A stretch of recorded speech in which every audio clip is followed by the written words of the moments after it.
Mel Kiper and Daniel Jeremiah dropped their post-free agency mock draft. So I want to share that with you guys, see who they selected for the Browns with the number 2 pick. So let's not waste any time. Let's get right into it, as Kiper and Jeremiah both had the same selection for Cleveland, going with Penn State edge rusher Abdul Carter.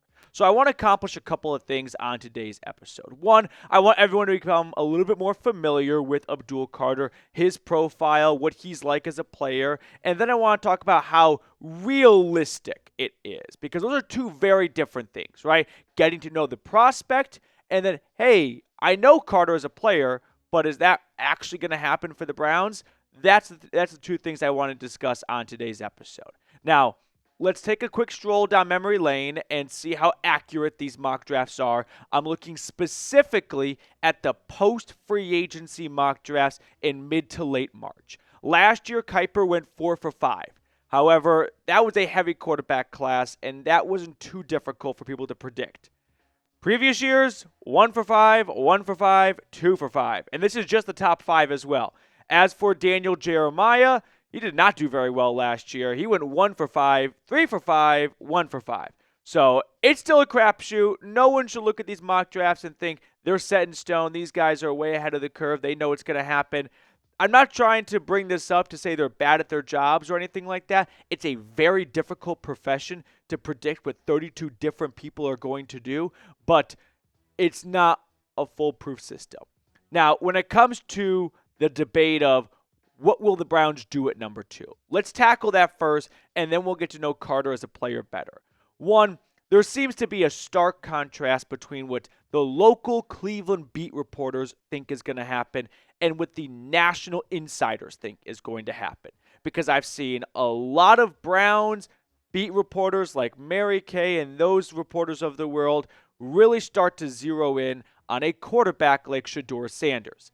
Then I see some of the national guys, Mel Kiper, Daniel Jeremiah's of the world, and I see them project Abdul Carter or Travis Hunter far more often than I see Shedeur Sanders. So this is up for you to decide, who do you want to follow? The local person or the big national person? I tend to lean towards the local beat reporters more.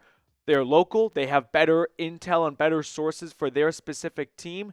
But when we are talking big picture items like superstar quarterback, where are they going to end up? Aaron Rodgers, Russell Wilson, right? Or top 3 draft picks. The big names, they have some really good sources when it comes to some of the major storylines. So it feels like a little bit of a tie here. And I'll give you my pick of the two in just a second. But my pick is really deriving from what Myles Garrett said the other day with an interview with Andrew Siciliano, where he said, after conversations, I do have an idea of who the quarterback is going to be. I like it enough to be here smiling in front of you. I think we have a good chance of that happening and making the most out of it. Maybe Garrett is just playing the game, putting some smoke screens out there, being a good foot soldier for Andrew Berry. I don't get the vibe that Garrett's like, you know what, Barry, after asking for a trade and saying I don't believe in the direction we're headed, you got me. What can I do to help this plan? And that would be something that he might do if the Browns were going to go after a veteran quarterback. I interpreted that as they told Garrett they're going to draft a quarterback at number 2. Because if they told Garrett we're going to get Russell Wilson, they could not have said that with 100% certainty. And the way Garrett spoke, he sounded like someone who knew it was going to happen with 100% certainty. And free agent quarterback signings or trades are far from certain things. So maybe the Browns sold him a bunch of magic beans and said, we're going to sign this quarterback. And Garrett's like, I love that. And the Browns said, we promise it'll happen. But Garrett's a smart, bright guy. I don't buy that he would really believe, oh, it's a locked up, done deal. We're going to trade for this guy. We're going to sign this guy. No, it's a far more likely thing to guarantee is we're going to draft Shedeur Sanders because they don't think he's going to go number 1 overall, and you're picking number 2, and that's the end of the story. So I'm going to really lean on Garrett's comments and believe that sounds like a man who knows they're going quarterback at number 2, and isn't there to just pass along some more misdirection as to what the Browns' quarterback plans are. So before we talk about Carter as a prospect and what he's like and his profile, do you want the Browns to go quarterback at number 2? A lot of people say yes, and I understand.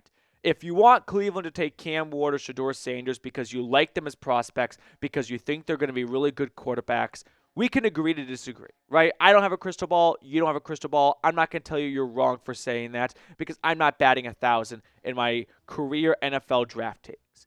If you want the Browns to go quarterback at number 2 and you haven't even done an ounce of looking into the quarterbacks and actually coming to your own conclusion, but you just decided, well, it's easier to pick a quarterback because when you need one, you're picking 2. That's what you should do.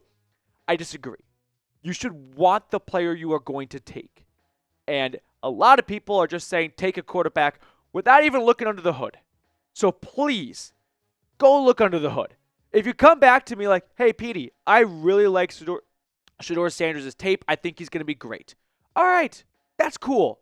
Like, I have no issue, no problem with that. I'm not going to go to war with you over your opinion on a prospect when people get draft prospects projections and things like that wrong all the time. But if you just say take a quarterback for the sake of taking one, I believe you are doing a major disservice to picking 2nd overall without looking at the prospects. So let's look at Abdul Carter.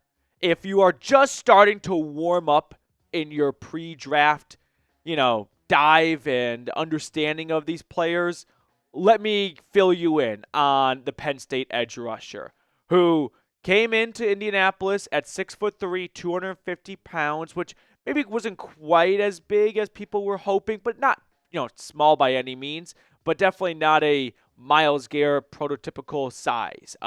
He has all the accolades. He played really just one season as a true edge rusher. That's because Penn State had a couple of really good edge rushers last year. Chop Robinson, a first-round pick by the Dolphins. Adisa Isaac, a day 2 pick as well. So once those guys, cleared out of the way for Carter, he was able to make the move to edge, and he put together a tremendous 2024 season.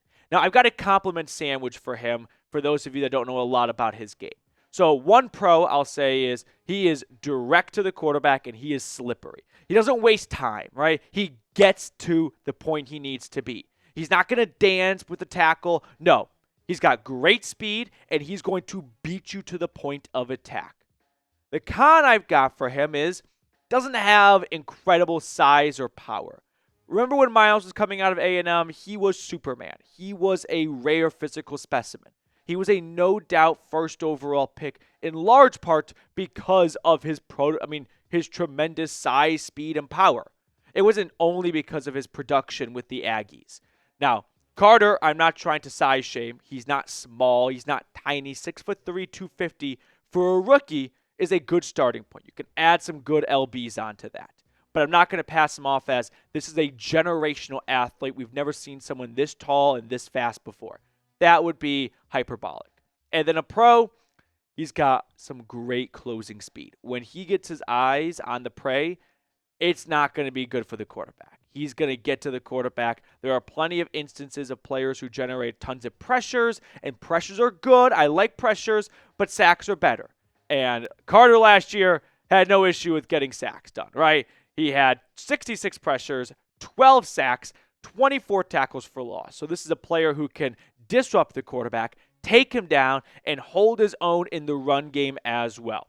Now, he only really had one true breakout pass rushing season this past year for the Nittany Lions, but I think a fair reason is because he was stuck behind 2 guys who would later be pretty good draft picks in the NFL, Isaac and Robinson, and didn't have the opportunity to get to the edge until his final year in Happy Valley.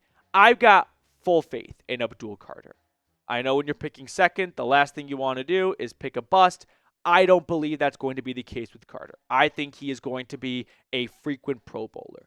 I don't believe he's going to be someone that you can look at as that's a future defensive player of the year kind of guy, like Myles Garrett, but I think he is going to be someone who hops in the voting from time to time, possibly defensive rookie of the year, someone who always kind of floats between 8 to 12 sacks.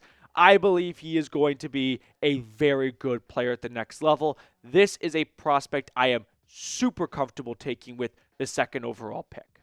So now let me ask you, do you want to select Carter? Give me a D for draft or a P for pass. Now that you've learned a little bit more about him, is this the pick you want for Cleveland? I'd be very much on board with it. I'm typing D for draft. If I hear the Browns select Abdul Carter, I'm going to be very happy with that selection.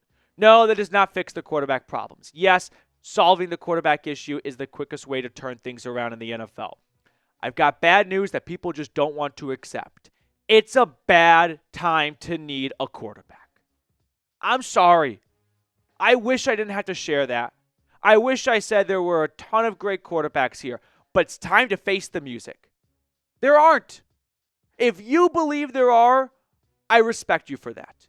Because it's not easy to go against the grain when it comes to draft evaluations. And a lot of the big wigs out there are saying what I'm saying. It's not a good quarterback class. But I don't have a crystal ball. I could easily be wrong. It would be far from the first time. But if you just want to get a quarterback because you feel like that's the easy way out, well, I feel like you're just going to be right back where you are next year, and another team's going to enjoy having the Defensive Player of the Year on their roster. I'd rather the Defensive Rookie of the Year, is on the Browns roster.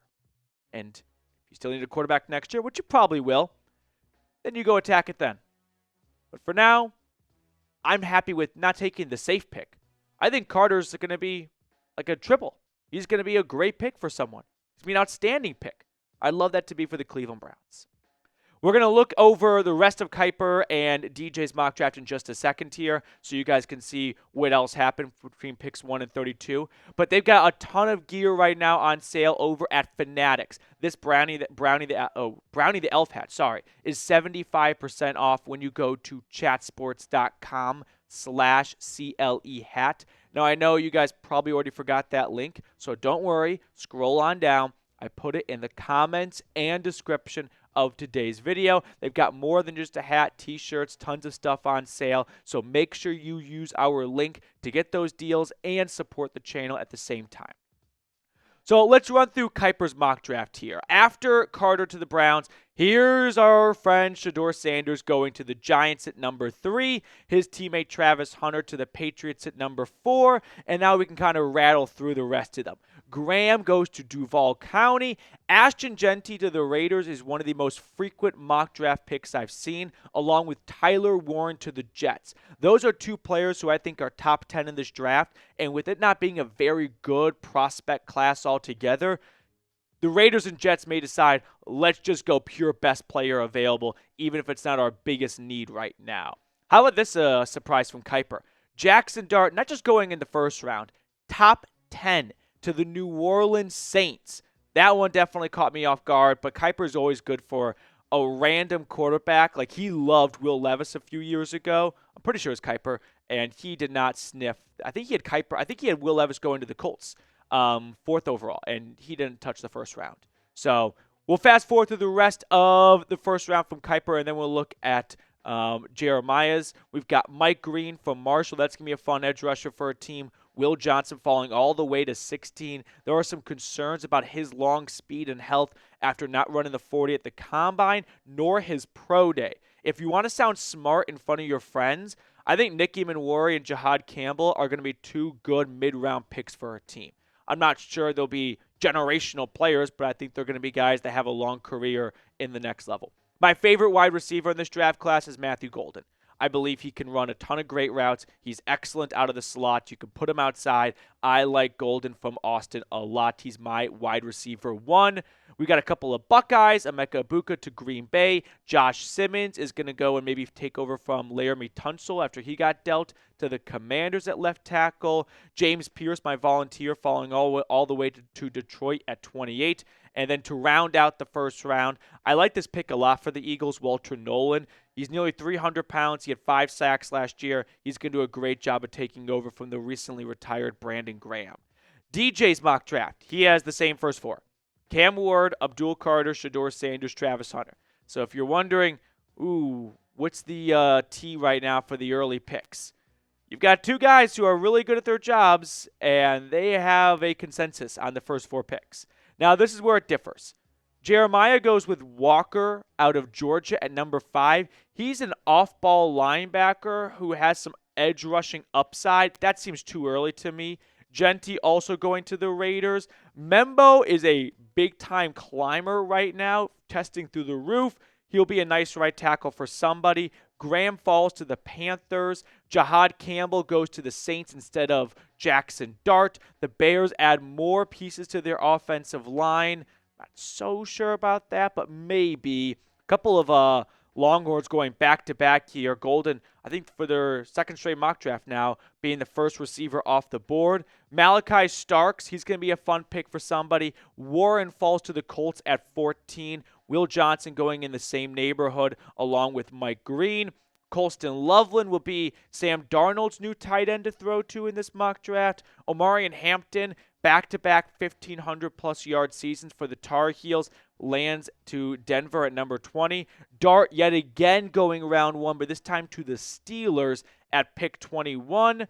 Can't wait for him to be a bust there. T-Mac to the Chargers. Then we got some DBs going off the board here as we make our way towards the end of round 1 from Jeremiah's mock draft. I like Michael Williams. That's a good pick for Detroit at 28. And to round it out, the Eagles once again adding to the trenches. Howie Roseman likes to do that with the best pure athlete on the defensive line, Shamir Stewart out of A&M. That could be a really good spot for him to develop behind a couple of Georgia Bulldogs, but he's got all the physical tools you would like in a player. So those are the 2 mock drafts that came out after the big wave of free agency and the combine as well. Let's pick a card to wrap up today's episode. Mr. Bartkus, which card do you want to go with? Let's go with Jack of Clubs. Jack of Clubs. I'm going to go with 6 of Hearts. It's a club, and it's the 10 of Clubs. Very close. Thank you guys so much for tuning in. We will see you all later with more on your favorite team.